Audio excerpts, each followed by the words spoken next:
So welcome, Phil Micans. I am so delighted to welcome you again. We've spoken previously, and today we speak to Phil, who is the co-founder of the International Anti-Aging Society and or Anti-Aging Systems, and also publisher of the Anti-Aging magazine. Yeah, Aging Matters, we like to call it, but it's an anti-aging magazine. Thank you, Alex. Aging Matters. And well, I've been following Phil's work and the many amazing articles that are published in the magazine for probably the last year and a half. And then, eventually reached out and I said, okay, how can we collaborate? And really, I became super fascinated. My first interest in anti-aging, which I kind of like to call it pro-aging, because anti-aging, the reality is we're all aging no matter what we do. But we want to age as slow, as gracefully, and with as much health and vitality as possible. And what really caught my eye initially, because I'm a very careful dweller in all these kind of fancy anti-aging protocols that we are going to talk about. And so the first thing that really caught my eye was bioregulators, peptide therapy. So maybe we can start there, Phil, and maybe even just really start at the beginning. What are peptide bioregulators, and why do we keep hearing about peptides as being the future of medicines? I mean, now lately, everything I touch is like, oh my God, this is a peptide. Absolutely. No, but my pleasure. Just to do a quick biochemistry lesson, as it were, on peptides per se, and then we'll get into peptide bioregulators, which are a slightly different classification of peptides. So peptides are made up of amino acids, and I guess we've all heard of different amino acids, like, I don't know, L-tryptophan, and there are loads out there. But when they conjoin, they become peptides. So as soon as you get two amino acids, for example, who conjoin, and it becomes known as a dipeptide, you just get different names for different classifications. But some people say that's what happened in the primeval swamp, when it was all bubbling mud pools and volcanoes, and before there was any dinosaurs walking around. But amino acids conjoined in that primeval swamp, and some people said that was the moment of information, that suddenly there was an instruction at that moment. And of course, the longer these chains become, we start giving them different names. So once you've got enough amino acids and you've got peptides, you might start calling them a protein. It's just a longer chain of amino acids. And of course, because I'm not a mathematician, but because you could put those amino acids in different combinations, the number of them is exponential. It's in the thousands, literally. So of course, as they get longer, as I say, it becomes amino acid, it becomes a peptide, becomes a protein, and they could become hormones. For example, a very long chain of amino acids, which is 191, is human growth hormone. Coming back to peptides, which are just much shorter chains of amino acids, there is a new classification which was created by the Soviets, and I'll be happy to go back into the history of that. They basically have classified very short chains of amino acids, which is 2, 3, or 4 amino acids, and even then they don't classify them all as this. I'll explain that, but they call them peptide bioregulators, and that word bioregulators has become a very special word. So if you will, what the Russians have discovered, and this is going back over 40 years of research, 40, not 14, and was in fact a Soviet military secret during the 1980s and the early 90s, is that these are gene switches. And for me, when I first met Professor Cavinson, who is the lead researcher from St. Petersburg in this, right from its inception in the 80s, when I first met him and I heard his lecture for the first time, it was an epiphany for me. It is, if I'd been a cartoon, I think there'd been a light bulb over my head. I can identify. You know, That's what bang. I felt. They're Yes. lovely moments, aren't they? We don't get enough of them Yes. in life, you know, but when we get them, they're real. Wow, this is a real awakening moment, you know, a real understanding. And so, just very quickly, where my first degree was in the 1981, and they called it Food and Vitamin Technology, which I guess we might call nutrition now. But anyway, but I remember they put up the lecturer one day put up on the wall, he put a pie chart, and on this pie chart it had X percentage of vitamins, X percentage of minerals, X percentage of oils. I prefer to call them oils than fats. Gets rid of that problem that fats make you fat. No, it's not like that. Yeah. Yeah. But most of it was fiber. You see, I think 55 or something like that percent was fiber. And in 1981, nobody was really thinking that much about fiber. I know that's changed since then. And I said to myself on that day, because I've always had the belief nature wastes nothing, absolutely nothing, whether it's heat or light or magnetism or obviously nutrition and many other things that we haven't perhaps even yet discovered. So on that belief, I thought to myself, well, why is there so much fiber in food? Either it's much more important than we think, or they've missed something. And so fast forward to about 2011, when I first met Professor Caminson and heard him lecture, and he described how short chain peptides, which are found in foods, okay, found in different food groups, are gene switches. They are absolutely precise gene. And that for me took me back to that moment in the classroom where I asked myself that question, and I immediately answered it. Yes, they've forgotten that or they didn't understand that there are peptides in food, and they are gene switches. And that to me explains epigenetics in a heartbeat. And now a real understanding that different foods have different peptides and ergo are different gene switches. Okay. And That's a therefore powerful. we are what we eat. We all know that expression. Well, we can now understand that the food is not just providing us with raw materials, you know, the building blocks and enzymes and so all the other good things. It's also giving us gene switches. So and if you combine all those things together, you've got something really fundamental going on. As you're saying this, what comes into my mind is, because I just gave a masterclass on ending the war on diets. Because right now, we're being polarized: vegan, keto, raw food, Ayurveda, like nobody knows anymore, like which is the way. Yeah. And so what you're saying here, which was my conclusion and has been my conclusion as well, is that even though there is a pathway, that a general pathway that we all, or a trajectory that we could and want to be on, but ultimately it is about, well, what genes do you need switched on? Yeah, exactly.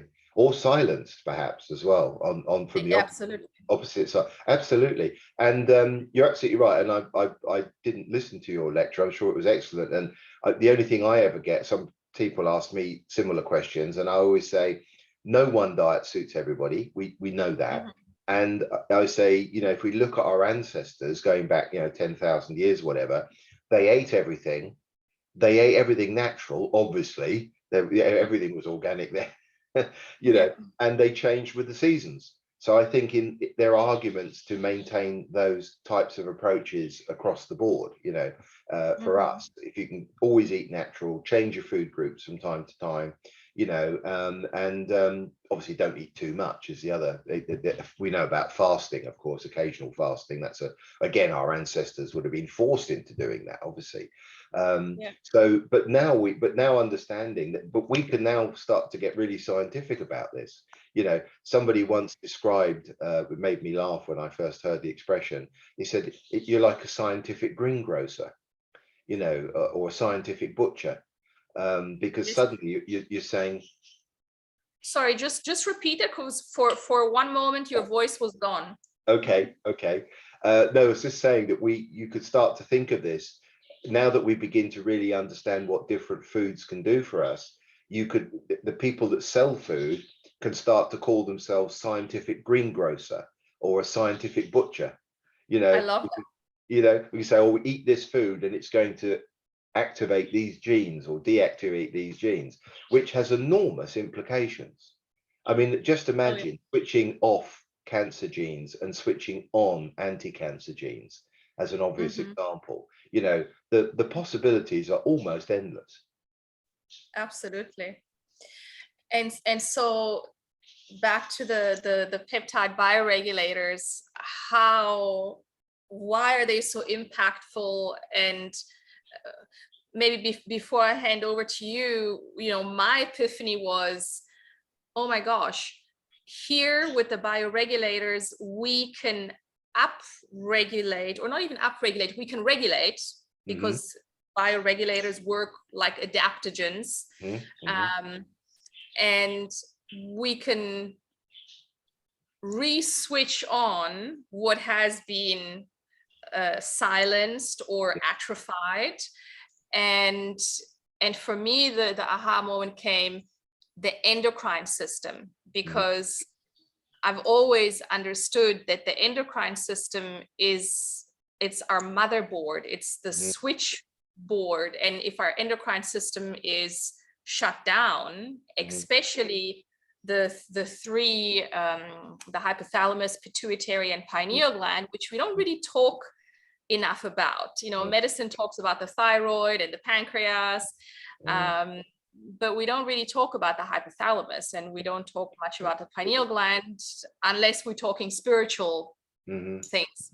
Hmm. And the fact that the Russians understand that those three glands are the Yeah, master glands they that are. then, Yeah, so it's like, well, yeah, of course we need I to think so. work with those. I think so. It's a good point, Alex. A friend of mine, a great gentleman, is Dr. Walter Piapoli. You know, his name is Italian, not Russian. But Walter wrote all the early books on melatonin. He's a real melatonin expert. And of course, about that centers around the pineal gland. And he once described it to me in a brilliant way that I've always remembered. And he said, think of the endocrine system as an orchestra, and think of the pineal gland as the conductor.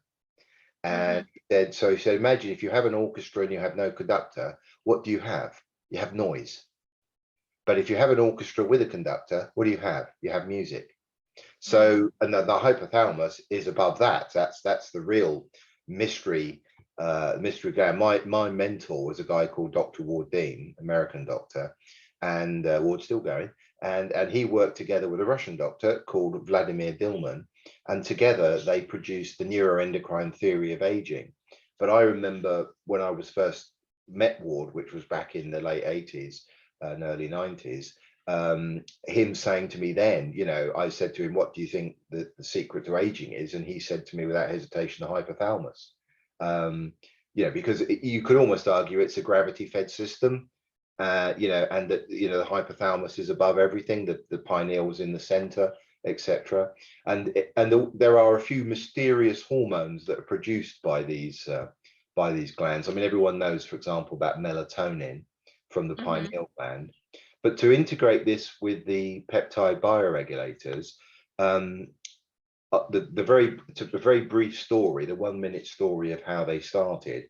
So in the 1980s, the Americans had produced new battlefield weapons, one of which was a laser, which, if it was shone across a battlefield, would blind anybody that saw it. So the Russian government, or Soviet government, then phoned up the St. Petersburg Institute and phoned Professor Cavinson and said, find answers for our troops if they get to see one of these weapons, that to restore their eyesight. And also, by the way, we have people sitting in nuclear submarines on the floor bed for 6 months, or we have people operating in nuclear silos, and they're aging fast. Well, it's not really a big surprise, right? You're sitting near a nuclear reactor. But nonetheless, they had concern for their troops, and they said, find answers. And he was given enormous resources. He did say to me, he said, Phil, he said, if this was modern Russia, I wouldn't be able to do it. But because I had direct instructions from the Kremlin during Soviet Union. If I wanted something, I picked the phone up, it would be here tomorrow, whatever it is I wanted. Wow. So they, and of course they went down blind alleys. This wasn't exactly, you know, the first thing they touched on, but they found that these short chain peptides in different food groups acted as gene switches. So in the early days, they were giving those to their elite troops. Later on, they started giving them to their cosmonauts because they're in an extreme environment that's very damaging, or up in space for a year or whatever. And they also gave it to their Olympic teams, and that's, you know, that's a matter of record. So I'm not breaking any secrets with that. And they're not the only ones in the world to be doing that. I believe the Chinese are also now doing that, and who knows if others are as well. And they're not banned substances. Difficult to ban food at the end of the day. For Thank goodness. but it's science interacting. You know, it's basically removing the guesswork of why you do this or that. And it just leads me to a side point. You know, if you wanted to build your body up, you might well go and eat steaks, you might eat salmon, you know, that sort of thing. And you think we'll get a lot of protein, but how does that protein from a steak get into the blood when it, you know, the vast majority of it is destroyed in the stomach acid? Well, the answer is that it gets broken down into, or some of it gets broken down into, short chain peptides. And these very short chains, 2, 3, 4 amino acids, and the Russians have got all the studies on this, they do go through the stomach wall, you see. And once they're in blood, they induce protein synthesis. So it's not the protein in your steak that's making you mass the protein in your muscles.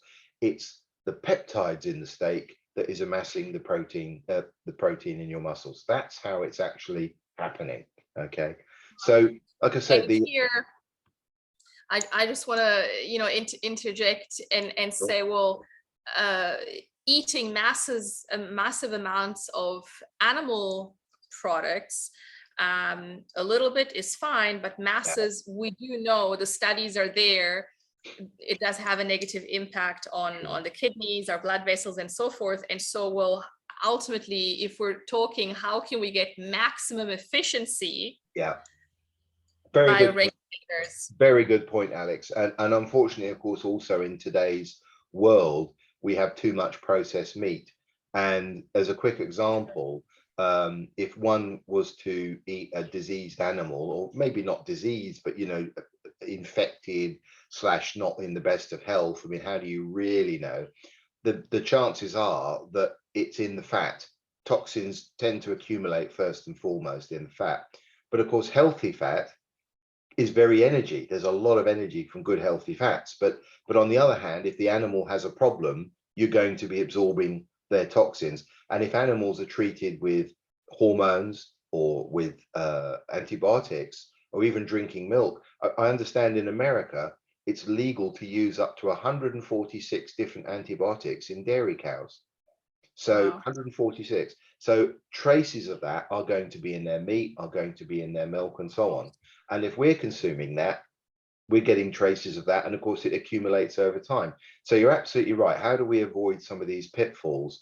Well, what we can do now is, of course, and in Russia today, and in other Russian speak, I know that's not a nice word, everyone's all fired up about the Ukraine, but also in the other Russian speaking countries. So even in the Ukraine, in Kazakhstan, in Azerbaijan, and other of that region, there are 21 peptide bioregulators that are now food supplements.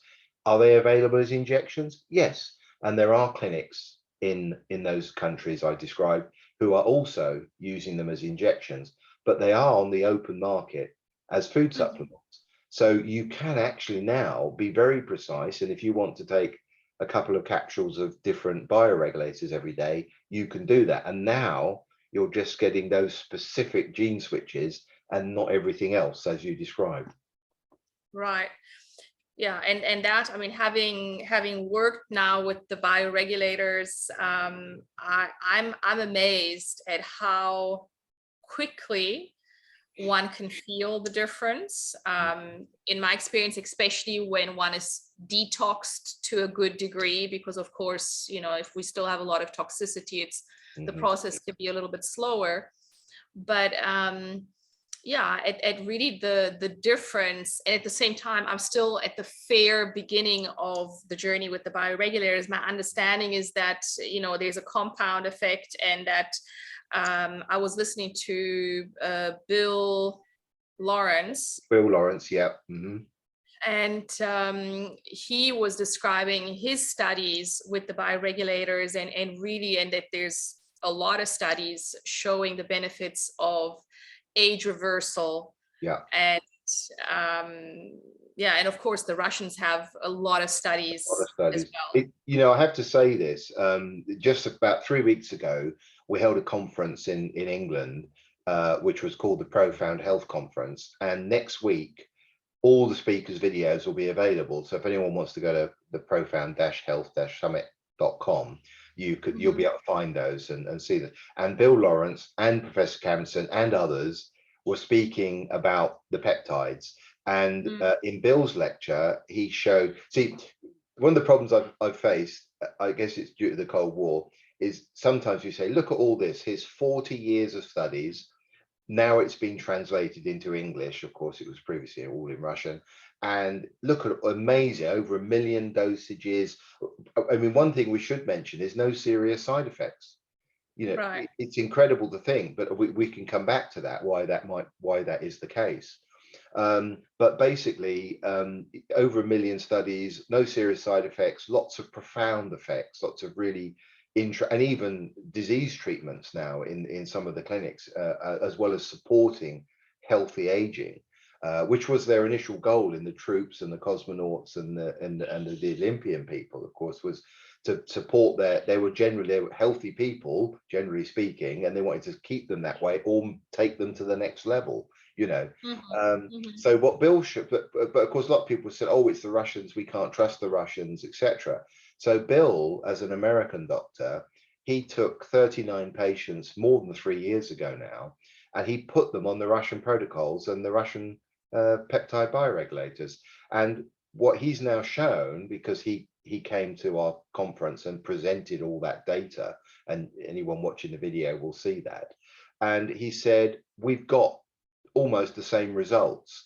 And and he did a little bit more, because when the Russians were doing these studies in the 80s and 90s, there were certain tests that weren't easily available to them. For example, telomere testing or DNA methylation, which is the so-called Horvath clock, which could be the most accurate biological age measurement we have today, bar none. And he showed in all his patients who were aged between sort of 45 and 75 that everybody improved their length of their telomeres, i.e. they got longer, and everybody improved their DNA methylation. And he then showed the other benefits that they had, you know, improved skin, hair, more energy, better sleeping profiles, and so on, all the sort of, how should we call it, side effects of those issues. So that was very exciting. So now to be able to say, okay, you don't trust the Russians, do you trust the Americans? You know, because we have an American doctor backing it up. And of course, I'm speaking to other people in all different parts of the world, other doctors and clinics who are using these protocols, and I'm getting nothing but positive feedback. And as you said, Alex, it can be pretty quick. So for example, if one was to take the thyroid peptide bioregulator, it's quite rapid that you can see an increase or decrease, because the word bioregulator, we should describe why is it called a bioregulator, can be improved. Yeah, thyroid can be very easily measured by just taking your temperature first thing in the morning. Don't look at it over a week or two. Don't take the very first measurement, and see what the average is, and you'll be surprised. So just quickly, and this was the old-fashioned way of doing it before there were blood tests. This is how doctors asked you to do it. So you get out of bed in the morning, first thing you do, take your temperature. Now it's so easy, right? You put it on your forehead or you stick it in your ear. It's so easy. Write that down, and over the period of, say, 10 days, 2 weeks, what's the number that comes up most often? There will be slight variations. They will only be slight variations, but there'll be, and what you want to see is you want to see a body temperature of between 36.3 Celsius and 36.7 Celsius. And if you're in that range, you're fine. You're absolutely fine. But a lot of people, a lot of adults now are hypothyroid. Their thyroids don't work well enough. And you might see that your average is 36.1 or 36.2 or 35.9. That would be quite low. But it's that accurate. So the moment you start taking either thyroid medication or even iodine or the peptide bioregulator over a course of a few days, possibly a few weeks in some cases, you'll literally see your body temperature going up by like 0.1, 0.2. Yep. It's that accurate. It really is. And then suddenly you find yourself back in the zone, as it were. And that's the Mm-hmm. incredible thing about these peptide bioregulators. And nobody's been absolutely able to understand the precise reason why. But these the peptides themselves are nano-sized. They're Mm-hmm. naturally nano-sized, and they interact directly with DNA. Anyone that watches the video of Professor Cavenson will see the slides showing this interaction, and they're like a key. If this is the DNA, the particular peptide will actually be like a key and just hit each one of those receptors. It's quite amazing. And so it will either activate or silence. There's no middle ground. It's on, a gene is on, a gene is off, basically. There's no middle ground. And this may help to explain why there are so few side effects. But I don't think anyone fully understands why sometimes. So let's go back to the thyroid because it's a nice, easy example. So if you're hypothyroid, i.e., you've got low body temperature and all the problems that come with that, by taking the peptide bioregulator, it will activate the gene and bring you back into the zone. In other words, bioregulate. But Mm-hmm. why are there no side effects? Why are there no serious side effects? And why is it that somebody who's hyperthyroid, in other words, they've got too much, why does it deactivate, silence the gene responsible and bring it back down in the zone? Mm. And that's how it bioregulates itself. And nobody is fully understanding why these peptides will either silence or activate, but they do. So it goes back to first principles. This goes back probably millions of years as to why. But even Professor Cavenson, I don't think can give a precise. He can have a good guess, but I don't think anyone's really got the answer to that at the moment. But isn't it fascinating? And that's why you've got safety. Imagine if you were taking thyroid medication, okay? Mm-hmm. You would want to monitor your blood. Why? Because if you just kept throwing that hormone into your blood every day, which is what you're essentially doing, you could have so much thyroid in your blood that you would what's called down-regulate your thyroid gland. In other words, your thyroid gland would say, oh my goodness me, there's copious amounts of these different thyroid hormones. Let's stop making it. And it would Right. stop making it. And that's a problem. That's not where you want to be. But the peptides act very differently. They either, as I've said, they either activate or silence. So they regulate the amount of thyroid that's in the blood. And Mm-hmm. although I would still recommend that one does all the checks and balances, that could explain why they've been so safe, because you literally can't overdose. Right. It, Yeah. I mean, like I said, my fascination, the more that I, began to understand how they work and the sphere, because of course, we have peptides, peptide bioregulators for every function for every organ in every system in the body. And I want to talk about, well, two things. On one hand, my interest and fascination in the bioregulators for general healing, mhm, whether it's autoimmune conditions, whether it's toxicity, mhm, no matter what disease we're talking about, mhm, the bioregulators work at the root cause. mhm, mhm, They support the body where it matters. And in my understanding and fascination is again, well, they work on the endocrine system, mhm, where it's very hard with any other compound to target the mhm, hypothalamus, to mhm, target the pineal gland, because as much as, sure, for the pineal gland we can take melatonin, and yes, even high doses of melatonin is relatively safe, Mhm. But I rather work with the pineal gland bioregulators because, well, why take melatonin if I can upregulate Mhm. my own Yeah. production, if I teach my body? Yeah. And if I can Yeah. do that on every level, um, There's I'm simply going to two. enjoy more health. Absolutely right. There's two caveats to just bear in mind for anyone listening. Mhm. Firstly, if you don't have that gland or tissue, it isn't going to do anything for you. Some people out there are unfortunate enough to have had their thyroid glands removed or whatever. Mhm. Okay, so Mhm. unfortunately, in those cases, I know that's not many people, but there are people out there, and Yeah. unfortunately for those people, they've got the peptide won't work for them because you haven't got the gland Yeah. or the tissue. And Yeah. conversely, and this is ridiculous, but I should mention it, if a man takes the ovary peptide, guess what? It's not going to do anything for him. And if a lady takes the testes peptide, guess what? It's not going to do anything for her. So, Yeah. and there's also a prostate peptide as well, which won't do anything for the ladies either. Mhm. But there's just a few exceptions. There's a few exceptions. Mhm. But no, Mhm. absolutely right. There are other potential issues where, for example, if you had a very heavily calcified pineal gland, you may want to work on something like that to get the best from it. Yeah. Okay. Because as you rightly said, if you're taking melatonin, just as an example again, you're putting melatonin in your blood.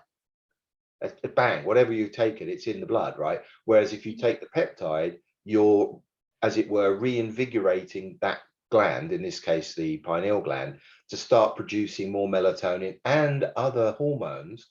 So, for example, if one was to take the adrenal peptide, you would be invigorating quite a few hormones because you have DHEA and pregnenolone and all sorts of hormones coming out of the adrenals. So it doesn't mean to say you're going to increase them all either. Remember this whole thing about bioregulation. So it may, in some cases, it may lower some. I mean, for example, as we get older, there's a couple of hormones that go up. Most hormones decline as we get older, but there's a few hormones that go up, and there's cortisol, the so-called dark hormone, or Mhm. prolactin, which has been linked with cancer. So, again, there are some things we want to. So, when you get into hormones per se, it gets very complicated. If you look to the work of somebody like Dr. Thierry Hertog, who's really brilliant in this field and produces the most incredible books and videos on this subject, but you come away thinking, my God, this is a complicated subject. And of course, there's so many interactions. For Absolutely. example, if you took DHEA, you would see changes in other hormones. For example, you should see a slight rise in testosterone, but it's going to depend very much on the pathways in our bodies, which is Yeah. also very dependent on the nutrition we're taking in to Right. methylate this hormone to that hormone. Let's Mhm. remind everybody, all hormones come from cholesterol. That's Mm. that's the base material for all hormones. From cholesterol, it's like a tree. If cholesterol is the trunk of the tree, then the hormones are the branches, and it depends on various enzymes and B vitamins. And where are we getting those from? It's coming from our food. So it's a silly statement to make, but our body relies on us and what we eat to be able to create different hormones that are required. Right. So to kind of recap, and also for the listeners, because of course, we have worked out some specific protocols for addressing the thyroid hormones, a total rejuvenation protocol. And I just want to kind of reiterate and clarify for the listeners. On one hand, working with the bioregulators, in my opinion and so far experience and everything that I've learned, is, and being a naturalist, Yeah. I'm fascinated and in love with what the bioregulators can do. And it's like, well, let's use this Yeah. magic that we have at our fingertips Yeah. and maximize it by first cleansing the body, preparing so that then we're Nice. ready for optimal uptake. And then once, no matter what, no matter if we're trying to heal from a condition, we're going to need a well-functioning endocrine system. We need blood vessels that work. We need a spleen, etc. All the organs need to function. So peptide bioregulators, wow, they're going to do the trick. Absolutely. The same thing when we talk about simply rejuvenation, turning back the clock a little bit, improving things on all levels. Well, I would first go with the bioregulators. And then of course we can talk about, you know, the other things that once we've done a good kind of course of the bioregulators, then we can think about, okay, maybe now I want to go and play with certain hormones. And yes, I mean, that's so far, you know, I've been looking at this world of hormones, and my reaction has been exactly that. It's like, oh my gosh. Yeah. Yes, it's fascinating. Yeah. Yes, there's clearly examples, you know, we know the actors and celebrities and, you know, whatever, but do I want to mess with my... You're playing with the sharpest tools in the box, basically. When you pick up most hormones, they are very direct, very fast acting, but if you don't know what you're doing, obviously we'd always say work with a health professional on those levels. And of course there are countries around the world where one can buy a lot of these hormones freely over the counter. You know, America being the most obvious example, where you can get pregnenolone, DHEA, melatonin, and progesterone, and others over the counter. Yeah, I totally agree with everything you've said. I mean, one way to think of ourselves is, if we think of ourselves as a machine, a very complicated machine, but nonetheless as a machine, then like all machines, we are as strong as our weakest part. And when people say to me, Phil, where should I start on this in terms of the bioregulators, I have two answers. First of all, if you happen to know what your weak points are, for example, you have adrenal fatigue maybe, and you always, you know, you always want to go to bed at 4 o'clock in the afternoon, just as an example. Obviously there are lots of life changes, balances that one can make, but in terms of the bioregulators assisting, and what you said, Alex, was great, because you're saying get clean, you know, and all, because it's like a pyramid, right? Health is a pyramid. You've got to do the fundamentals, and if you do the fundamentals and do the stuff on top, then you've really got everything. But if you don't do the fundamentals and you do the stuff on top, you're not going to have that much. You know, it's just the way it is. And of course, it's never an excuse to carry on eating McDonald's and drinking Coke, right? It's you know, you've got to shy away from the bad things as well. So doing all these things together is absolutely, that's when the real wow factors come in. So if you know where you're weak, as I said, if you, for example, know you've got weak adrenals, then start there, because you need to address your weak points, obviously. However, there was two fascinating studies done during Soviet times, and I don't think anyone's ever heard of studies like this in the West. There was a study done with 12,000 workers actually working in the oil and gas industry, and they studied them over 10 years. And there was another study of 1,000 tractor workers where they studied them over about 5 or 6 years. And in those cases, they gave them and they had a control group. They had a control group that they gave some vitamin supplements to, and then the main group they gave 3 peptides to, and those 3 peptides were the pineal peptide, the thymus peptide, and the blood vessel peptide. And what they showed at the end of the 6 and 12-year time periods, which was where they more or less they followed, there was a number of other people that even got followed up even after they retired. Because you imagine if you know, you're 50 and you start, and then you retired, and then they carried on.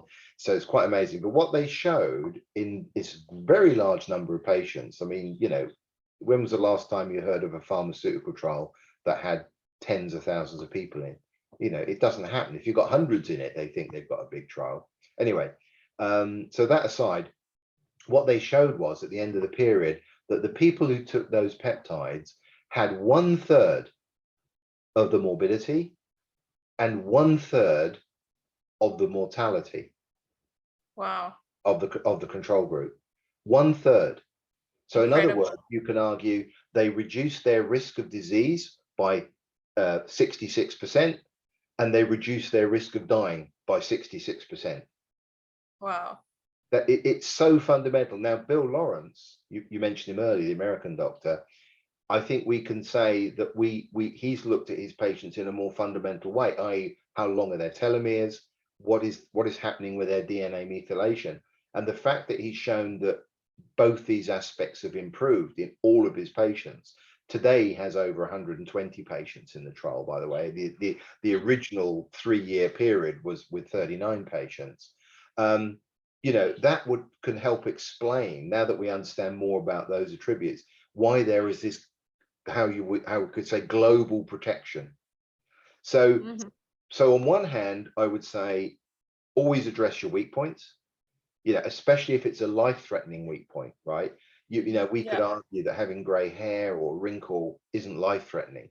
I'm not saying it isn't an aspect of a deeper fundamental problem that's going on, but if you have issues with your heart, as the most obvious example, well, you've got to address those first and foremost, because you could be dead tomorrow.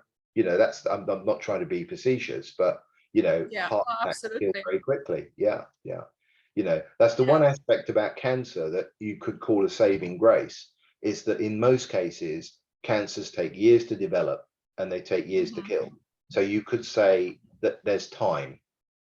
You could say, but certain markers, certain biomarkers could be very, as a heart, one of the most obvious, or blood clot or a stroke on those levels. They're the most deadly. So you could argue, so if people say to me, Phil, I don't have any general weak points, I don't have a genetic predisposition, there's no family history of any major diseases in me, what should I do?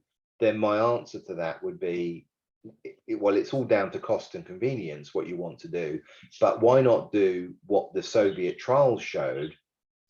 Do those 3 peptides. And here's another great thing we'd like to point out to your listeners today, Alex, as well, is unlike hormones, you don't have to take these things every day. Yeah. You in fact, it can be as infrequently as every 3 months. Most I would say is every month. That is a 10-day period every month, but it could drop to 10 days every 3 months where you would take pills.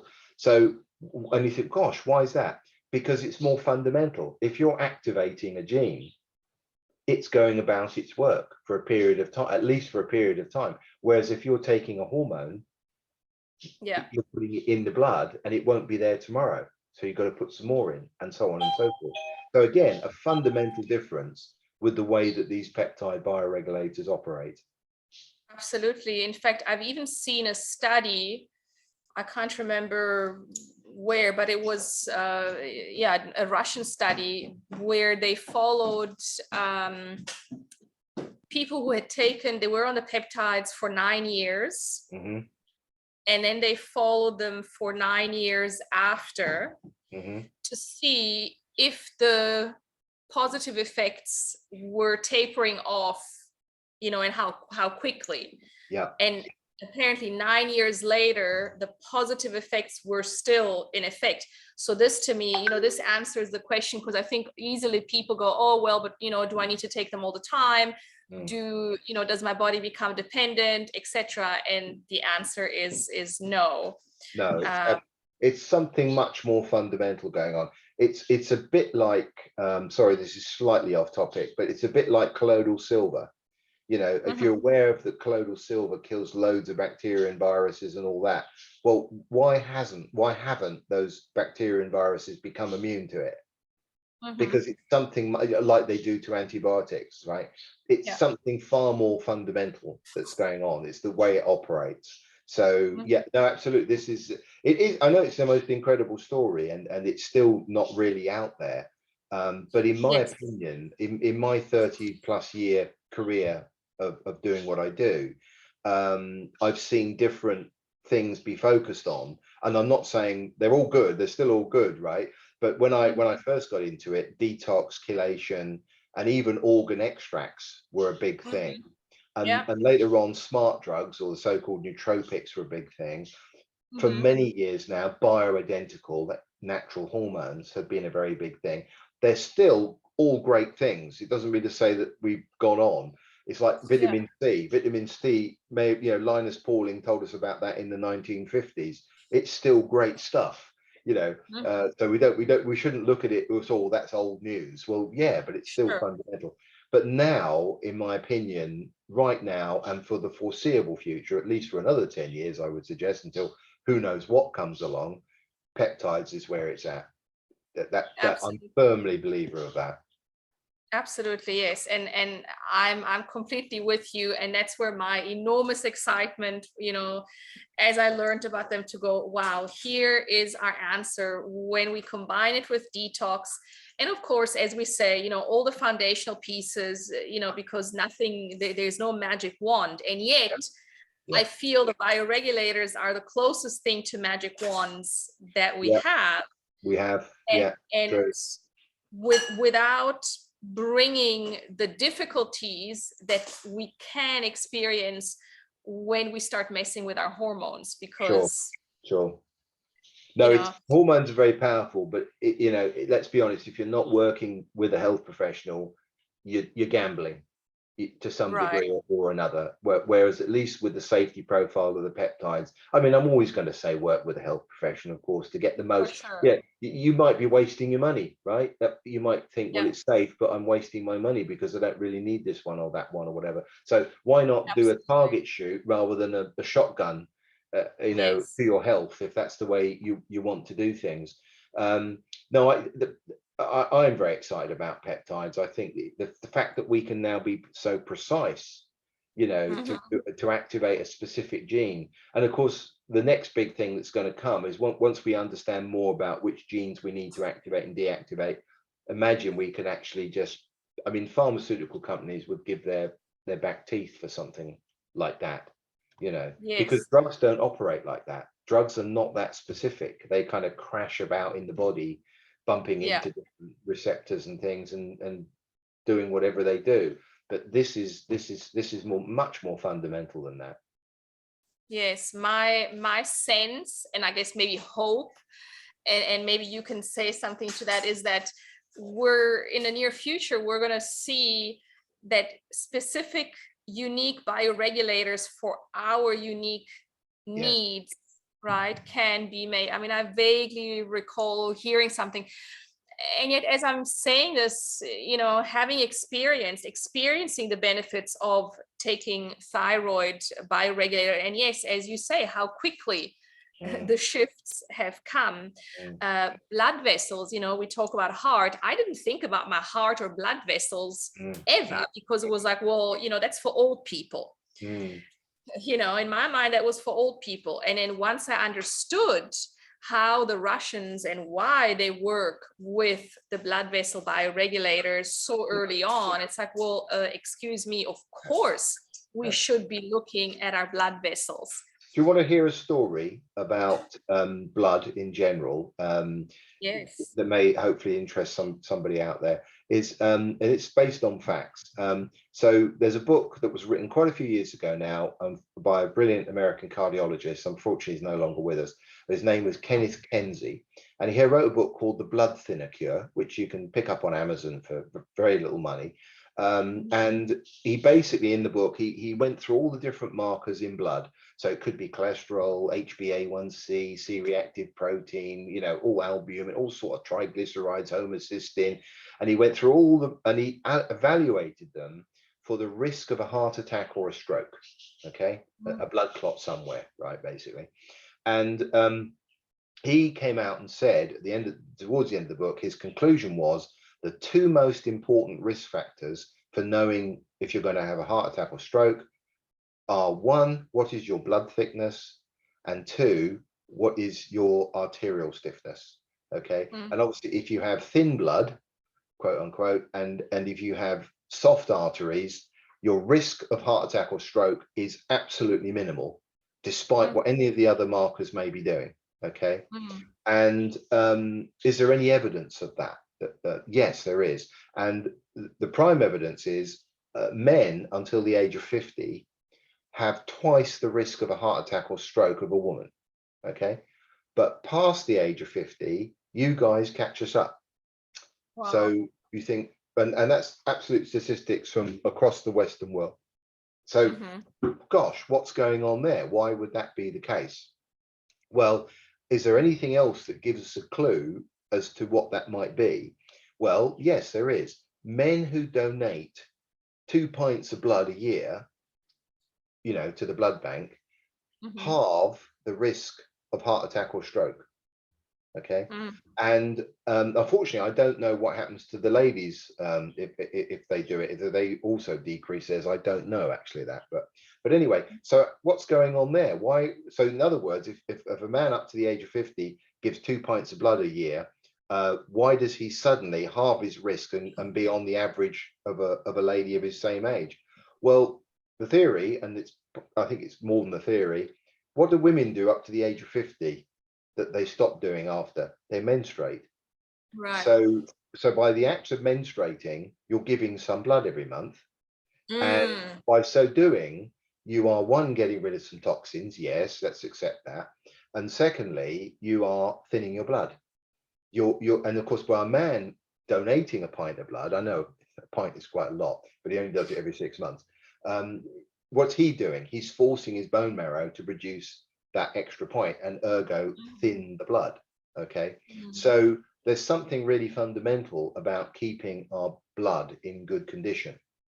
Right. Relative, and of course, by having thinner blood, the heart is not going to have to work as hard to pump it all round. So there's all these side benefits, and there are other aspects to being able to soften arteries, which we could go into. But in some respects, the blood vessel peptide, that is what it's doing. We know that it is increasing the nitric oxide in our blood. That's a gas that is in our blood that dilates arteries, makes the flow easier, and also at the same time will help soften the arterial walls. So that is all linking back. So imagine, by taking the blood vessel peptide and doing other things, you're seriously reducing the risk of a heart attack or stroke. Seriously reducing.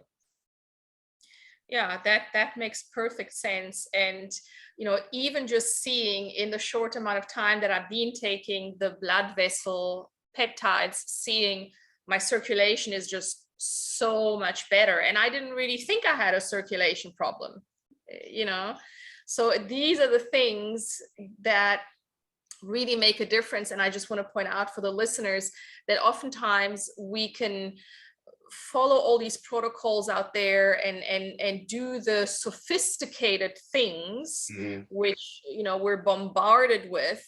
And because I of course I interview different people, and I interview also some biohackers and just people who are interested in longevity. And so far I've been a little bit disappointed in the little enthusiasm for bioregulators, because I'm just in love and obsessed with them. And when I talk about them, people kind of go like, yeah, it's those Russians, and I don't know, And I go, do you have any idea what they are capable of? Yeah, I think that if we took attitudes like that around the world, we deprive ourselves of so many things. You probably know this from the part of the world that you live in, but it was a guy on the island of Vanuatu called Bill Edward Cham who discovered an ingredient that's found in a plant over there called celestines. It cures skin cancer. It's called Bec5. That's one of my wow stories when I tell it to people. But would we dismiss it because it's some little island near off New Zealand, Vanuatu? Weren't they eating people 100 years ago? Come on.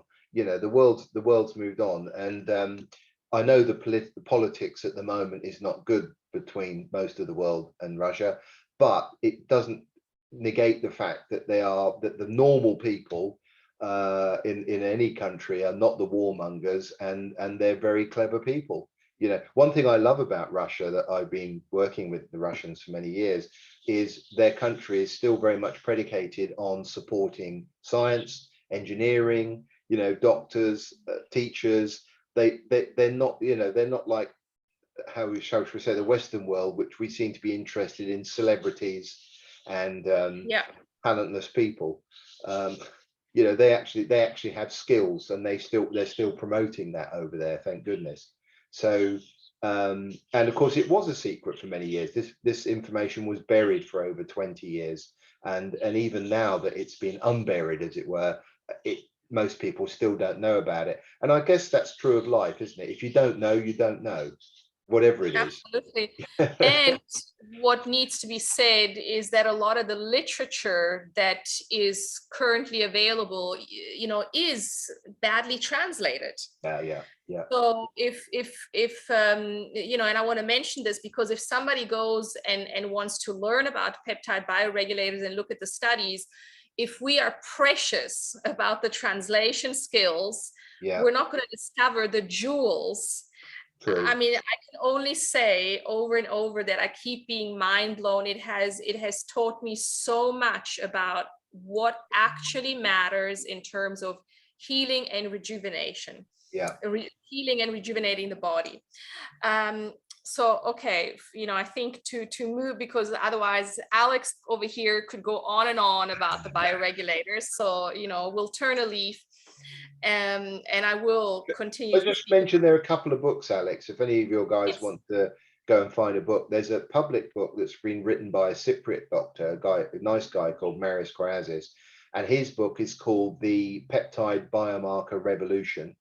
Okay, right. that's a public introduction to what we've been talking about.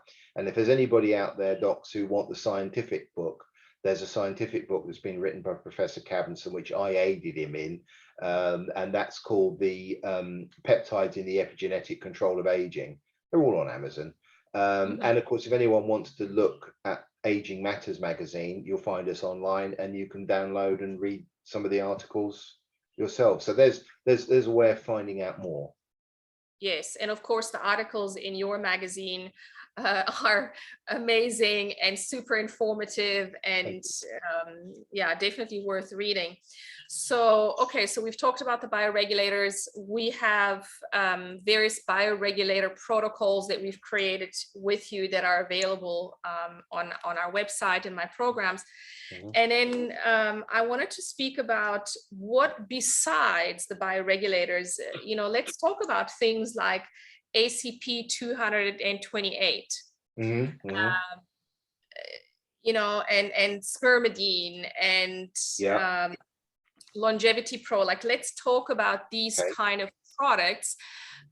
And again, you know, my application, at least so far, I'm always open to changing my mind. And I feel like, you know, in my journey, I've changed my mind many times, and I try to remain as open-minded as possible. But everything that I do for myself and that I bring for others is safety Mhm. and naturalness is Mhm. always my priorities. How can we stay Mm. natural but better?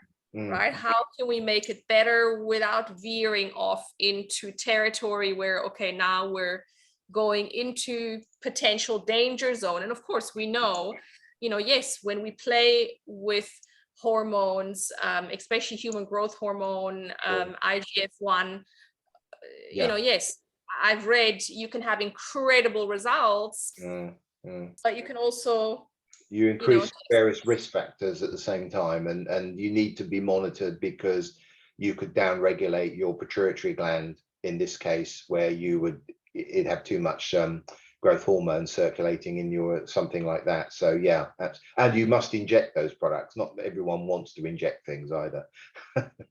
yeah, yeah.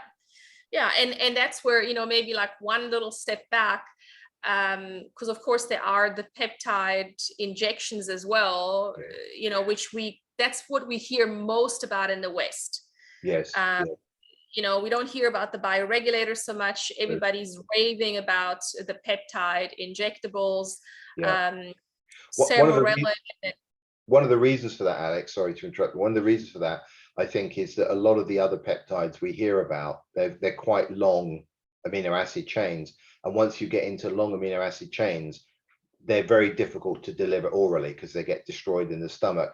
It might be possible with a nasal spray. It's possible sublingually, but of course it's always possible if you inject it to get it into blood. And so I think that's the reason these other peptides, which are not bioregulators, because they're not short chain amino acids, have to be injected in the majority of cases. Right. So what we can briefly say about those is that, yeah, they're not bioregulators. They can be used for a short period of time to kind of give us a boost, but ultimately the long-term bioregulatory function, we want to go for the bioregulators. So yeah, what can we say about, these other products that we can use to take ourselves to kind of new levels? Yeah. Well, the first one you mentioned was ACF 228, and ACF stands for antioxidant complete formula.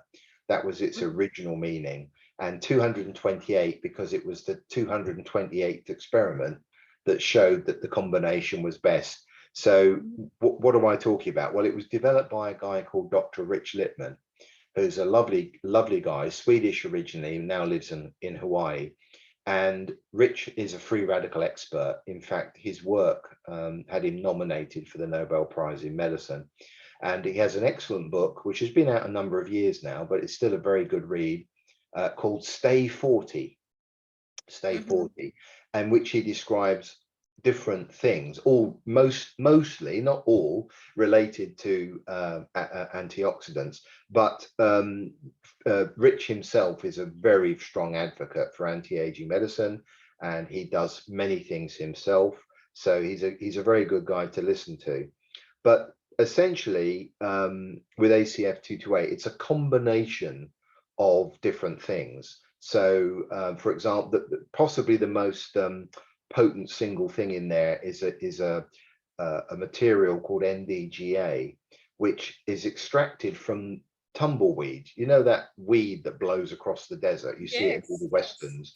So it comes out of there. It's a lot of things, a lot of plants that live in extreme environments, whether that's the freezing sea or whether that's in deserts, in hot deserts. It can be freezing cold. Deserts just mean no water, right? So I think even Antarctica's formerly a desert. But that aside, they have to have extraordinary defenses to survive. And but what in Stay 40 in the book, Rich describes a number of things that are very interesting. First of all, the most interesting thing I think anyone was reading the book would get out of it is you see a bunch of people standing there, people in their 40s, 50s, 60s, standing there in their underwear, and they all look a bit flabby, and they all look, need to do more exercise. And then the chapter describes how all these people, they're going to do aerobic exercise for the next year, and they're going to do this and they're going to do that, and as you turn over the pages, you then see these same people again a year later or thereabouts, standing again in their underwear, and to a person they all look trimmer, slimmer, fitter. And you go, well, there you go, aerobic exercise works, isn't that terrific? But what Rich has done is, to a person, he removed their heads. All you see is their body. Okay, and you don't question that perhaps when you turn the page over, but when you turn the page over again, you see the heads before and after, and to a person they look 10 years older.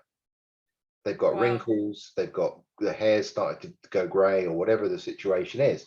And basically Rich has said, when you're older, when you're in your 40s and up, your antioxidant defense systems, there's 3 levels in the body, are impaired. And when you do particularly a lot of aerobic exercise, which generates a lot of free radicals through oxygen is a dual-edged sword. On one hand, it has a lot of very great benefits. On the other hand, it creates a lot of free radicals.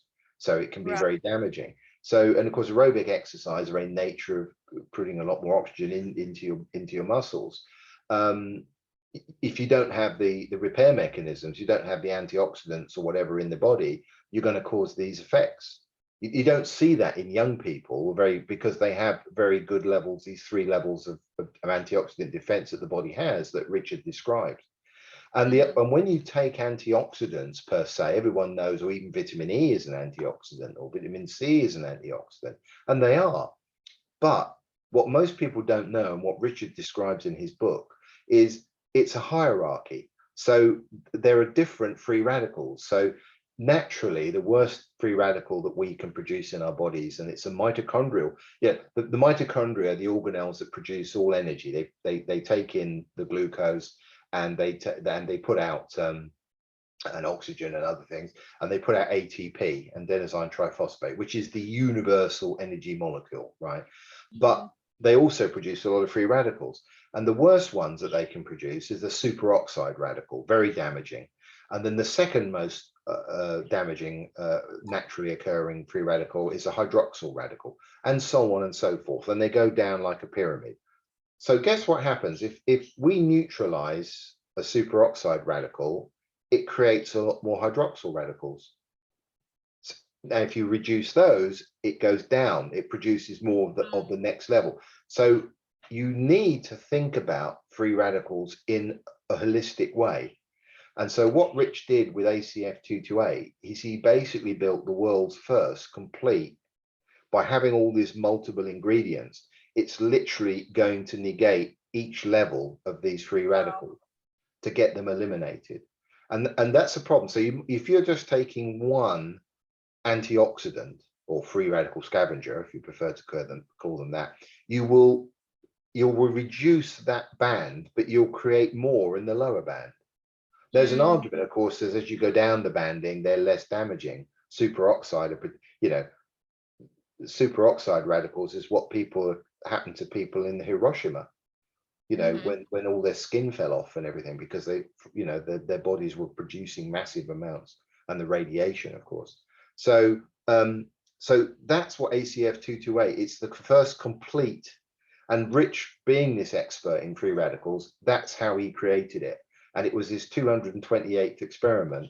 You'd have to look at all the different ingredients, quite a few ingredients in ACF228.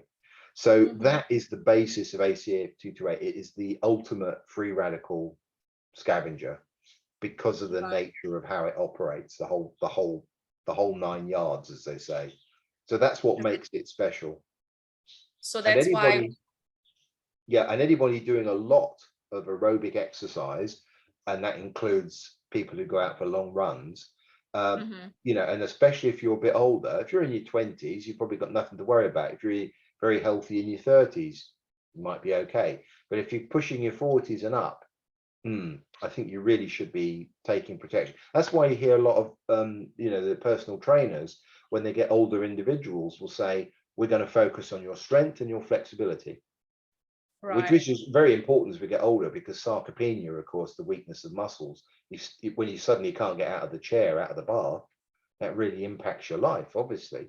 But but they need to do, but that's why if you're doing strength training, or you're doing yoga or something else, you're not creating so many free radicals that you are if you're going to be doing on a treadmill or running somewhere or something like that. And I've got to say this, I'm going to be controversial when I say this, but that's why a lot of these marathon runners and people like that, do they look healthy? I agree. Do they look that healthy? And very few people over the age of 35 can do these things anymore.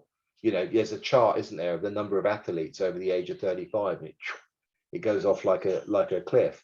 So and just to go back to something I did some years ago, we used to have these machines that measured arterial stiffness, and we found in all the people who did these kind of extreme exercises, their arteries were not in good condition. Right. They weren't in good condition at all. So it's something to be aware of, and protect yourself against if you're going to continue doing it. I think this is a great point, and it's one of those examples where we, especially as we age and start thinking about what is our anti-aging philosophy and program, we need to start thinking, well, what are we willing to accept? Yeah. And what are we, willing to forego for better results? And I guess, in other words, we can't have it all. True. But we can still have an amazing aging life when we are wise about it. I think that's. A friend of mine loves classic cars. He's always tinkering with a classic car in his garage, and we spoke about this in terms of humans, and older vehicles the other day, and he made me laugh because he said, the way I look at it, he said, I think us older individuals are like older cars. We're still capable of great performance. We just need a bit more fettling. I thought that's not a bad way of putting it. You know, we Yeah. can, it doesn't matter what age you are, you're still, and I think it's marvelous that in this day and age, you know, we've got octogenarians climbing Mount Everest and swimming across the English Channel and cycling across China, or you know what I mean? Just doing Yes, amazing things that 50 years ago would have been virtually unheard of, you know. So absolutely. that's all brilliant in my book. 100%. I'm busy looking up all the inspiring 70, 80, 90, 100-year-olds and going like, wow, okay, I know what I'm preparing for. Yeah. Yeah, yeah. And also I take a lot more, I don't want to say this, but I take a lot more respect when I listen to a lot of the doctors I know are in their 70s and 80s and even beyond, and a lot of them are doing very well, thank you very much, compared to the average, because they're Yes. into this stuff, as it were. And I mean, Professor Cavinson is 75, you know, and so on and so forth. And I sometimes wonder with some of the newbies coming in who are perhaps in their 20s or 30s, you know, it's pretty easy to look good and perform well if you're in your 20s and 30s. Yeah. Try putting another 20, 30, 40 years on top of that and see how you're doing then. 100%, 100%. I so agree with you. And I think Bill Lawrence is also 75, if I'm He not is. mistaken. He is, Bill, And and his lovely girlfriend Vez. You know, there they are doing ballroom dancing and enjoying themselves, and you know, they're leading the life they want to live. You know, age is, if you like that, then age is just a number, and yeah, nothing more. absolutely. But I think you're making a good point, and I try to make this point as well, is let's be inspired by people who are 50, 60, 70, Yeah, 80 and older, yeah, because yeah, it's easy to be a super athlete and look a certain way. I think until your hormones change, yes, yes, you indeed, know and exactly. then when the hormones change, it's a whole other story, and that is when the real story of Yeah. your life and what you've been doing and so forth, what will show. um I always say, Alex, that from my perspective, there are three things we must achieve. Okay, everything else is icing on the cake. But I mean, if you want to look like, I don't know, Angelina Jolie or Brad Pitt, then that's fine. That's one's goal. That's fine. With or without tattoos, that's an option, I think. But no, I'm sorry, I'm just joking there. But I mean, but that's fine. But to me, when you say anti-aging, I think more fundamentally, and I mhm. say there are three things we must all have, and that is we want to remain lucid, right? Keep our Yeah. marbles. We want to be agile, right? I'd like to still go shopping and drive my car and do things like that. And we want to be independent, right? I don't Mhm. really want to rely on someone to lift me out of the bath or do the basics. So I think if we've got those three things, I'm talking about advanced years now. If we've got those Mhm. three things in our advanced years, we've won, right? We because we Absolutely. can live a normal life. Okay. Yeah. So that to me is the fundamental goals that we must achieve. And if we want to get our hair back and have no wrinkles and great eyesight and all the rest of it, then that's good too. But those first three things must come first. I agree. The rest is kind of cherries on top. Yes. um Okay, so I mean, of course, the ACF 228, that Mhm. is, and the products that we're going to be talking about, Mhm. they're all part of the ultimate anti-aging package that we have Yeah. created.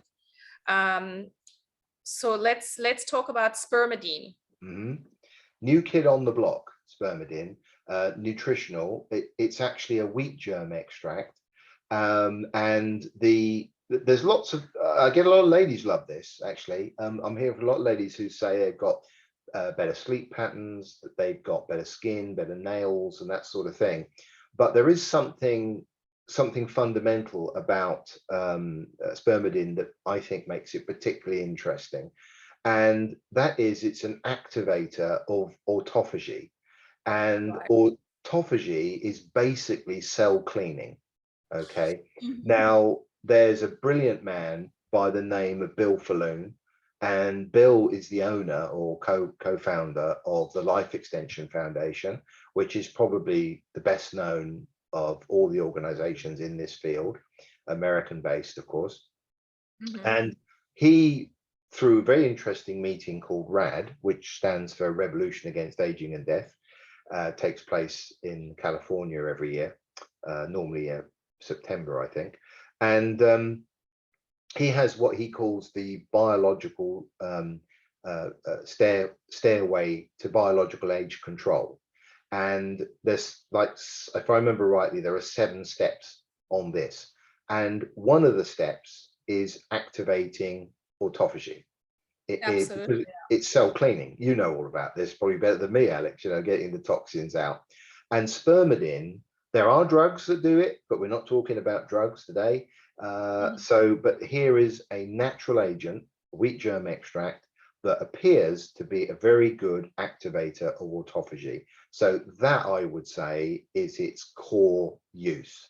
If you want to get it, yes, if you want, it seems if you want better skin, better nails, possibly better sleeping, that's going to assist you, but its fundamental biochemical approach is it's going to help your body clean itself better. Basically, that's it. And would you take it when fasting or? That's a good an interesting point. um I've not actually had anyone ask me that before. I Most of the people I know who take it are, excuse me, are taking it when they're not fasting. But most of the people I know who fast are doing intermittent fasting. So that Yeah. could be 12 hours or 16 hours in a day. So they're Mhm. not, I think that just to reiterate that to anybody listening, you might think of a fast as being a 2, 3, 4 day experience, something like that, but I think most people are doing intermittent fasting where they're Yeah. not eating for 12 or even 16 hours a day, and that includes sleeping, of course. So it's not quite as bad. It isn't sound as bad as it isn't Yeah. as bad as it sounds. Well, I like to experiment, so I'll definitely be experimenting, taking spermidine whilst doing, like a 7-day fast, and I'll report back on that. Great.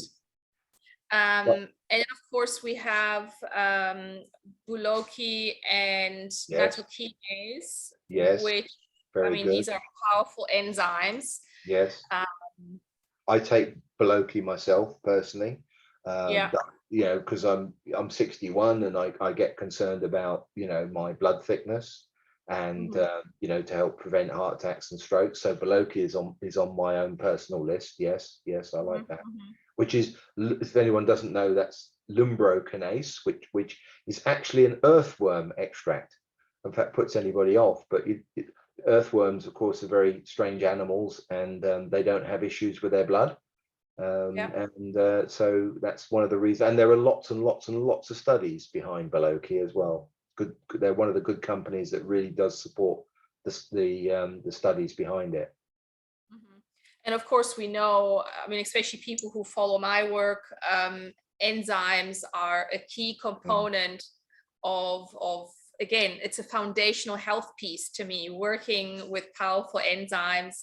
Why wouldn't we, when enzymes are catalysts and Mm. basically, they're the Pac-Mans that eat away at our waste and also powerfully increase autophagy. Yeah, So to me, enzymes are kind of, it's a foundational piece. yeah. And then Longevity Pro. Hmm.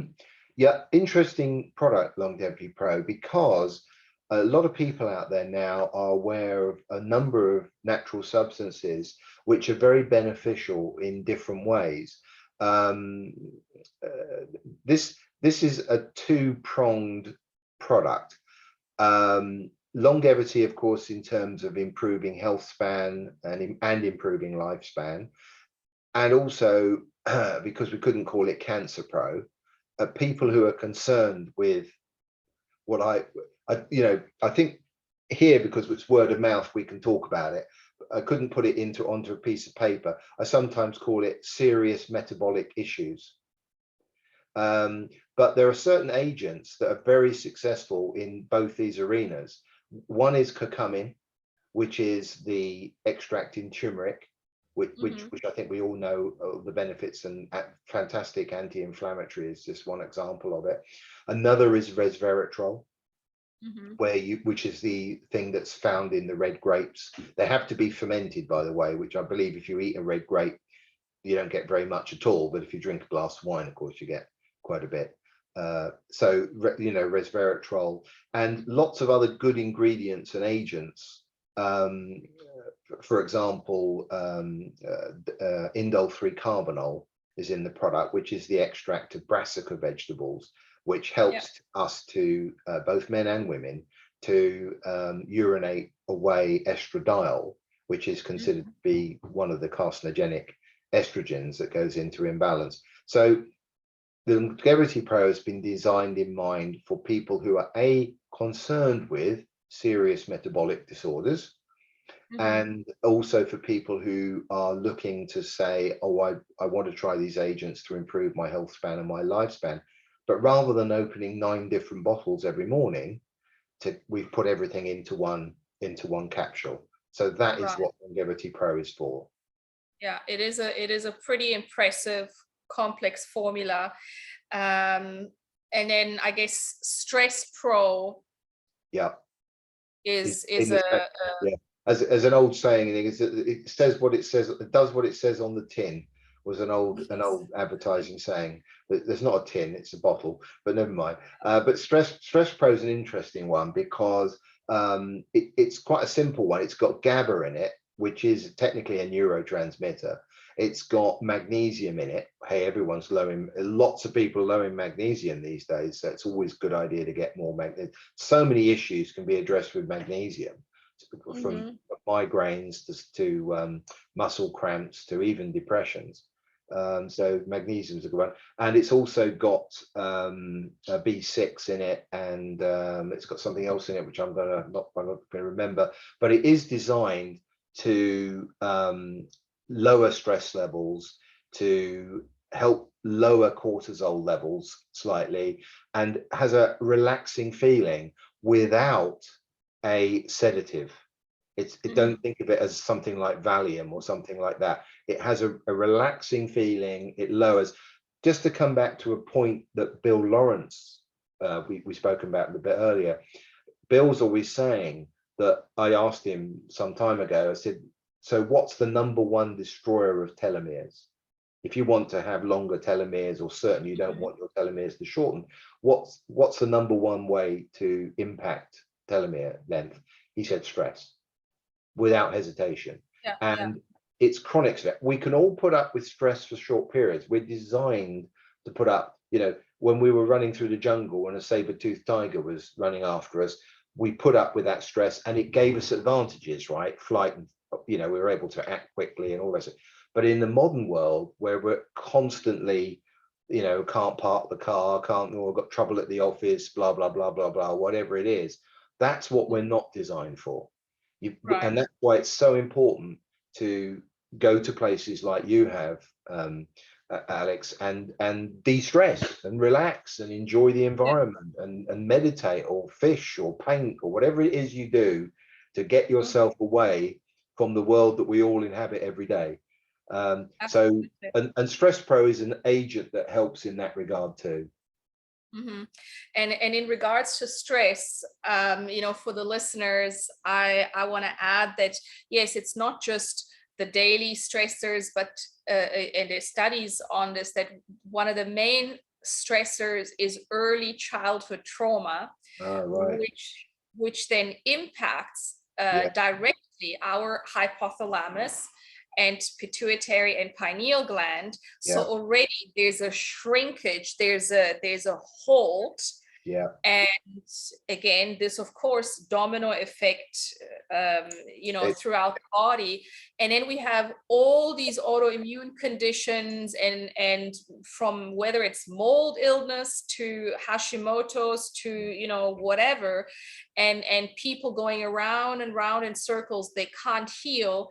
But mm, if we fix the HPA axis, mm. and that It's very true. That's an unfortunate thing. I mean, it's the old adage. I wish I could have gone back and chosen my parents, but I'm very lucky. I can't say that. I had a wonderful childhood, so I'm not knocking my parents at all. But yes, I can imagine how that would impact people. Here's a strange fact. In rats, and it's probably also true in humans, but I know it's true in rats. The bullies, the rats who are bullies, they have small adrenal glands.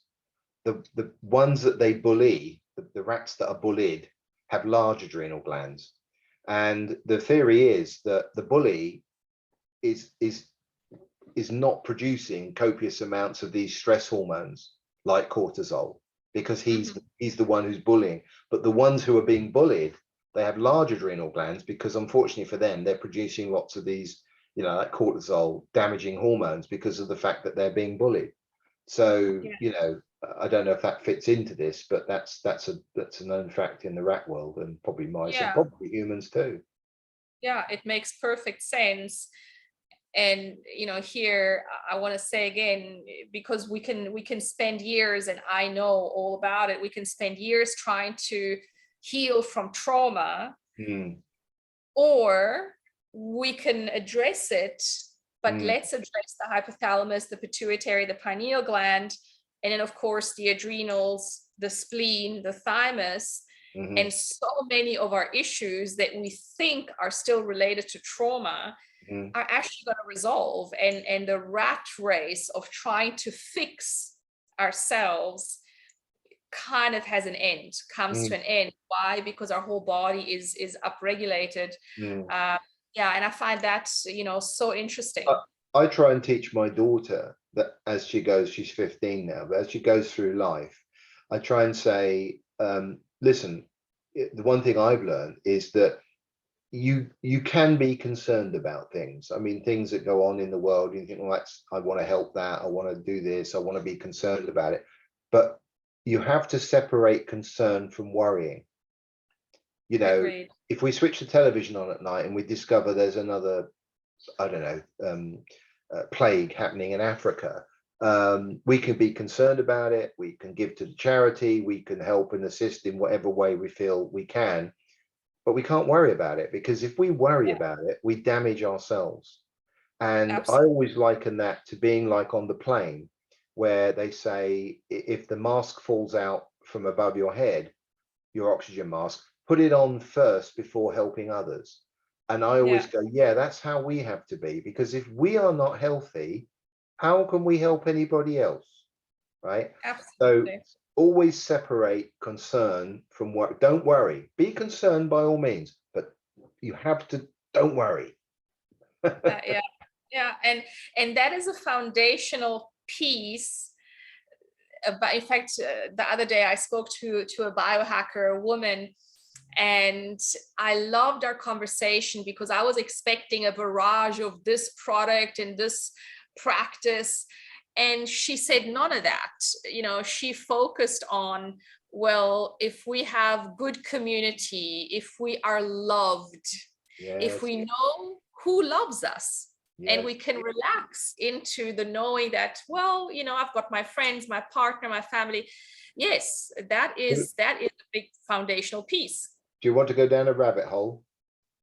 Always. Shall we be Alice in Wonderland? Um, what is everything? What did Tesla teach us? What did Einstein say? What have others said? What is everything? Frequencies, frequencies, chemicals are frequencies, light is frequencies, heat is frequencies, everything is frequencies, everything's vibrating at a different, if it vibrates, it produces a frequency. My wooden table in front of me and yours is doing the same. We're surrounded, and we are frequencies. And I'm sure of the Japanese studies where they presented emotions to water, either Yes. through the saying love or hate, or even writing it on a piece of paper and sticking it, and it didn't matter which language it was said in, right, or written in, the structures of the water changed. And there were Yeah. pictures of them. You can go and find them on the internet. They're all there. And it wasn't like, oh, it changed and it changed it. No, they changed to a specific structure every time when you work the love or hate. Why? Because it's frequencies. It's got to be frequencies. Even Mhm. in pharmacology, we were taught that there's a chemical en route to a receptor, you see, and Mm. sometimes the receptor reacts before chemically it's arrived. Well, the chemist say that can't say that's not possible. But the only way I think you can, and there might be another reason, I accept that too, but the way I would say that, because the frequency of the chemical has arrived, and it's Right. really Right. frequency that is the reactive, is the thing. So that chemical has a specific frequency, and now it's all in, although chemically it hasn't bonded, it has actually arrived. So, Mhm. and love is a frequency. In fact, I Absolutely. believe the 11th dynamic, I've heard it, or is it the 111th dynamic, I've heard it called. So it's a state of bliss, right? Um, Mhm. and I once, this is a bit crazy, I once went to the strangest meeting, but fascinating meeting, one in Italy. And it was entitled, Why Do We Die? And Mm. obviously not accidents and stuff, but why do people, why does nature allow us to degenerate and die? And there were anyone could say anything, because obviously there was, there's no golden rule here, so it was an open forum. And one of the docs there was a very interesting American guy named Brad Weeks. Very nice guy, Brad, very interesting guy. And he presented data where he's basically said people don't die who are, one, on a mission, two, in love, or Mm. three, mad. Now I'll come back to that last one. So first of all, we've often heard it, and as doctors, of course, they come into contact with a lot of death. Just the way the job goes, and they will say, so often we've heard it. The grandmas is said, "I'm really sorry, you've got cancer. You've got 3 months to live, or whatever." And they say, "I'm not dying in 3 months because my grandson, um, will will graduate in a year, and I'm going to see him graduate." And invariably they do. They're on a Mhm. mission. They, Mhm. I'm going to do that. There was a famous comedian called George Burns, going back a ways now, and he, even in his 80s and even in his 90s, he was still, comedian. And he said, "I'm going to live to be 100. I'm going to live to be 100. I'm going to make it to 100." And he did. So I think some people on a mission, it helps them. Being in love, apparently, if you're in this state of bliss, and Yeah. you know they don't die. And then the last one, Brad, it was, man, of course I had to put my hand up and say, "Oh, come on, Brad, I mean, I'm no expert in this area," but I said the asylums would be full of people, wouldn't they? Because, I mean, nobody would die. They're all in there because they're a little crazy. And he went, "Ah, no, you got to speak," he said, "to the doctors who look after those guys." And I said, "Well, why?" He said, "Because in the last hours before death, they normalize." Mm. I'd never heard that before. I'd never heard that before. But I think there are conditions that we can be in, and it might all be frequencies, the whole shooting match. Well, to me, that makes sense. In a sense, having started out with Ayurveda and yoga in India, that's exactly what was taught. Yeah. Uh, Everything is frequency. And when I look at the people that I'm inspired by, the old yogis and so forth, that yes, with 80, 90, 101, they're still teaching, they're still, you can see, well, that is aliveness, Mm, and mm, that is true longevity, and that is true health. mm, And I feel that is very much what we are talking about propagating and wanting to inspire people with. And I always say a huge piece of health and healing. So when I work with people and, you know, sometimes they come to me, they've tried everything. And I say, what do you want to heal for? Mm-hmm. Mm-hmm. You Yeah, know, what yeah, good what is point. your dream? Yeah, yeah, yeah. And also be positive, right? It's about, you know, the simplest thing we can all do is when we get out of bed in the morning, we can look out the window. And some people say we should write this down, but try and come up with 6, 7, 8, 9 things that you're happy about. I can look out the window in England and I can go, good God, it's not raining today. Isn't that wonderful? Fantastic. You know, it doesn't have to be a big thing. It doesn't have to be, oh, you know, just had a new grandson. It can be very minor things. Oh, I'm really enjoying this toast on my this butter on my toast this morning. It's lovely. You know, could be really simple things. But if we put several positive things in front of ourselves every morning, it can change our whole mood for the day, no matter what we're going to be involved in. So be positive. It's all energy. Everything is energy. Emotions are energy. Everything's energy.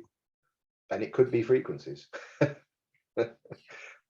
Yeah, and before we talk about the very last product, I want to kind of, you know, yeah, close off in saying that on this path, and I know I've been at times guilty of this, being a woman and being a woman kind of teaching this, where we can be so, we can become kind of dogmatic or obsessive about, I want to get it all right.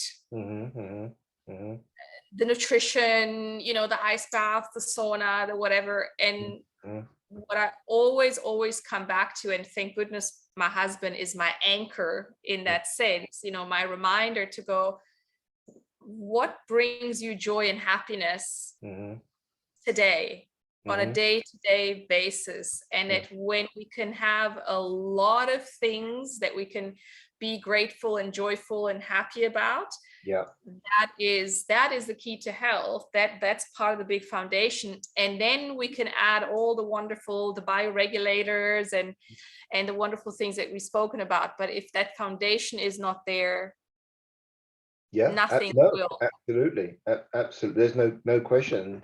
You know, there's even been studies, haven't there, showing that prayer works. I mean, I'm not taking this into a religious area, but I mean, you know, it's being positive, right? It's wishing for good things or whatever it is. So yeah, no, I'm a firm believer in that. It's not always possible. Sometimes terrible things happen to us in our lives, and it's difficult to cope with them. But I think as long as we are more positive than we are negative, then we're going to win at the end of the day. And people heal faster, right? When they get a positive attitude about things. It's not always easy. I appreciate that, but if we can do it, it's a major step forward. Absolutely. So last let's talk about Peptide, which is you know, really it is such a powerful, complex bioregulator and a sophisticated and complex one. And so why is it so amazing? Okay, well, Peptide is a specific pineal peptide bioregulator. This is where the craziness in my world is, like all these crazy names. It's like learning another language. And a lot of my staff, you know, because I mean, at the moment there are 3 brand names to the pineal. There's endolutin, there's Peptide, and there is epitalon. So, but although they are slightly different, they are fundamentally the same thing, which is a pineal peptide. And of all the bioregulators, I should actually call them bioregulators rather than peptides, because we don't want to confuse them with the other peptides that we alluded to earlier. There's something very special about the pineal, and there's something very special. I mean, the fact that the original Russian trials used, as I said, those 3 fundamentals, which were the pineal, the thymus, and the blood vessel, and got those incredible results. And Bill Lawrence has now said almost the same thing. And if someone's only, because everything in life comes down to cost and convenience, right? It's how convenient is it, you're going to do it, how costly is it, etc. I would suggest if you want to only, if you're generally a healthy person and you want to get into bioregulators and you really only want to take one, I'd say take the pineal. You've got to take the pineal because it's so many fundamental. Now, Epitide is a particularly special one because technically it's a substance known as epitalamin, but it's also a sublingual lozenge. So so you could argue that there's more bioavailability than taking it orally. So I think it's that delicious. oh, good. That's nice to know.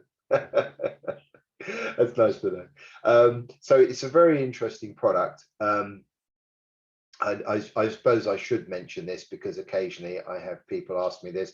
It is actually one of them that is not produced in Russia.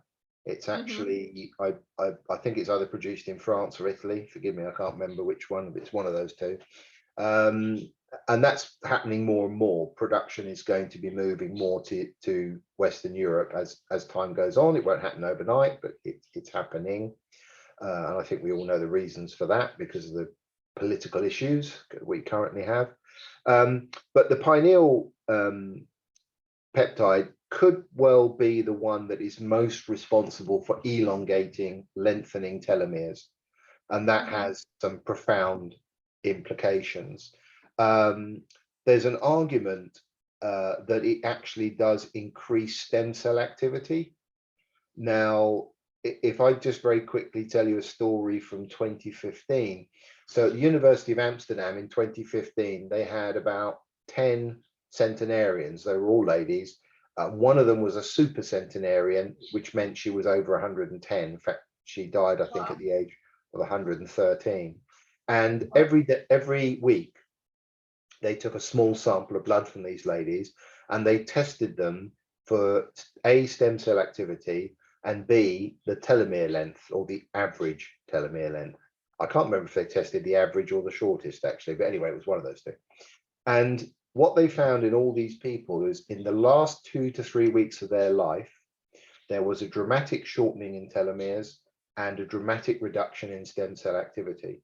Now, the $1 trillion question is that cause or is that consequence of something going on?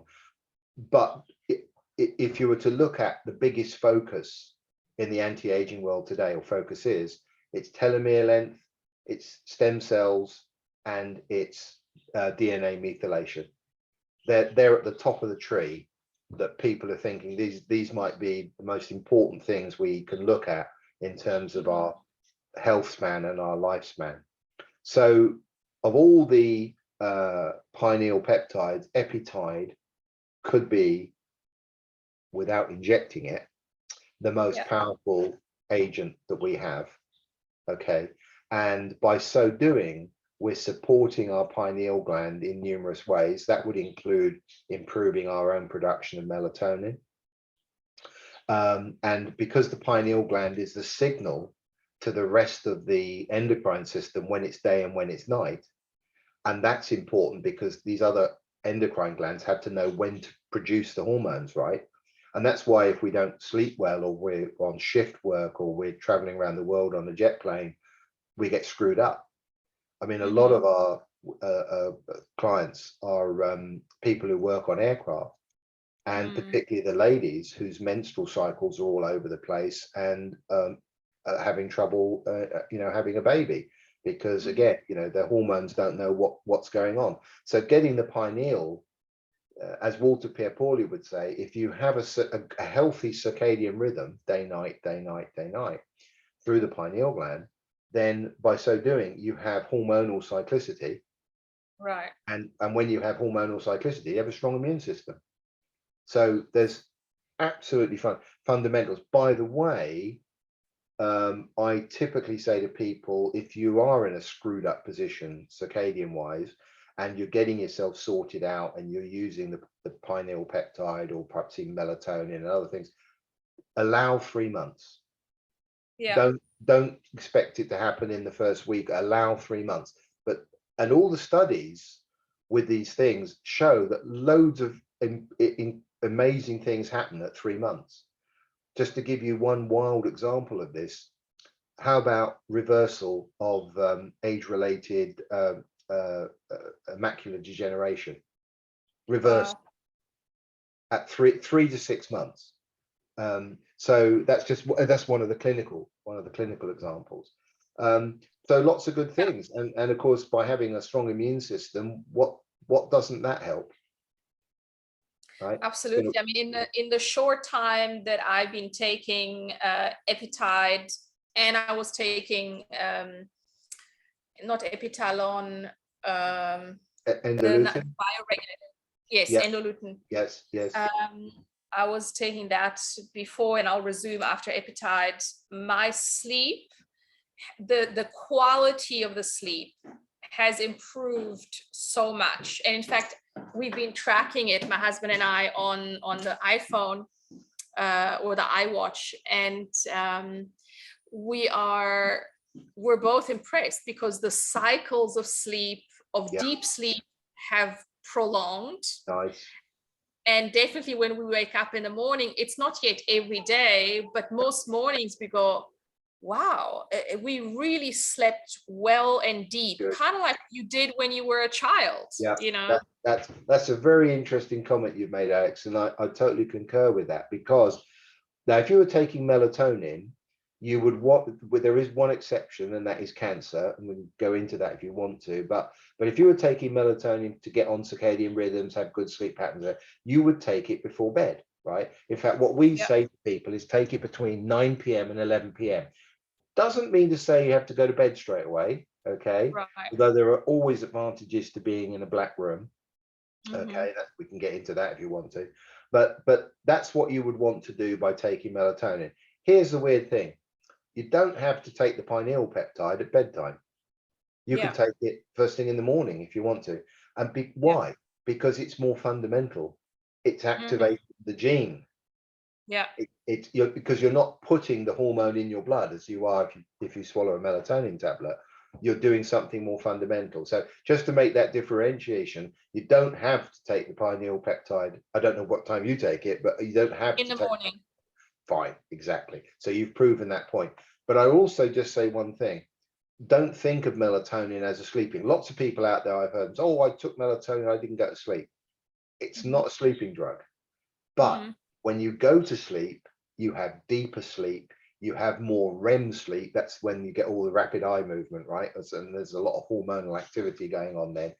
Your sleep will be deeper. And as you said, a bit like when you were a kid, and Yeah, feeling more refreshed in the morning. right. So these are really all the benefits of Epitide, and Epitide is really quite a unique and Mm, complex and sophisticated um, peptide bioregulator good. complex.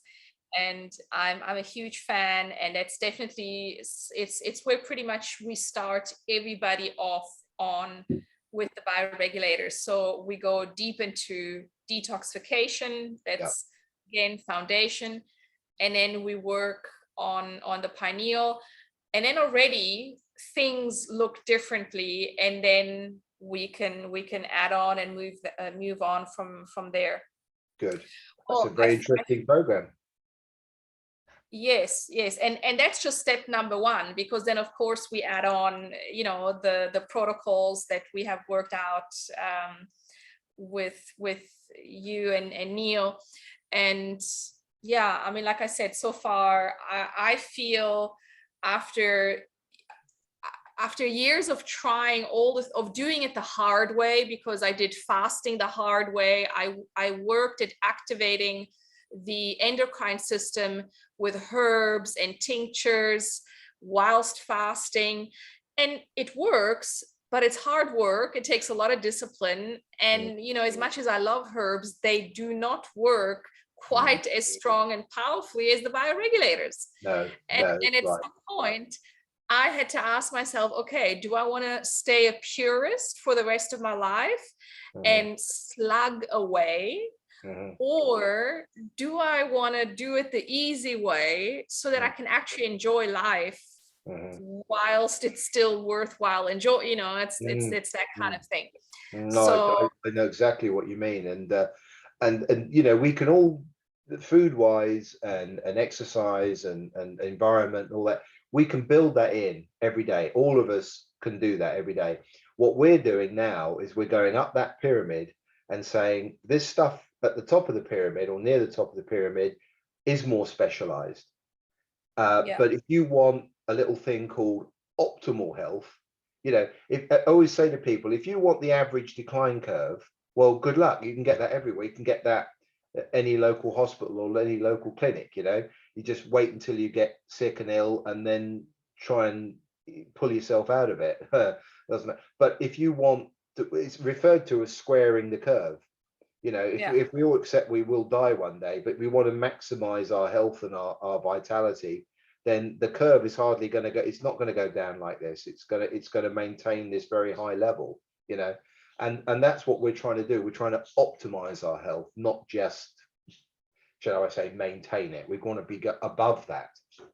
Yes, absolutely. And yeah, I find there's nothing more exciting than this time where we have all these tools at our fingertips to make it possible. Does it still require a little bit of discipline?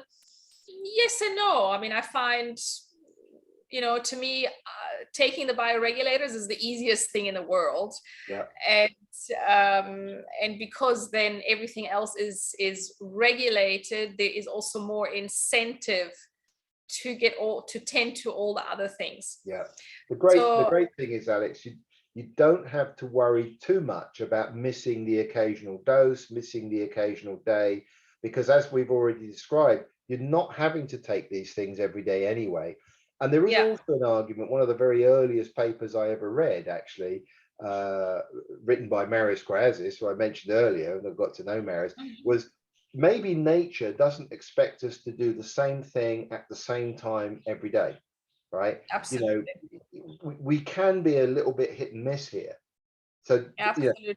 and the great thing about the bioregulators is even if you're just doing them 10 days a month, it's enough. Yeah. It's enough. You don't need to do them every day.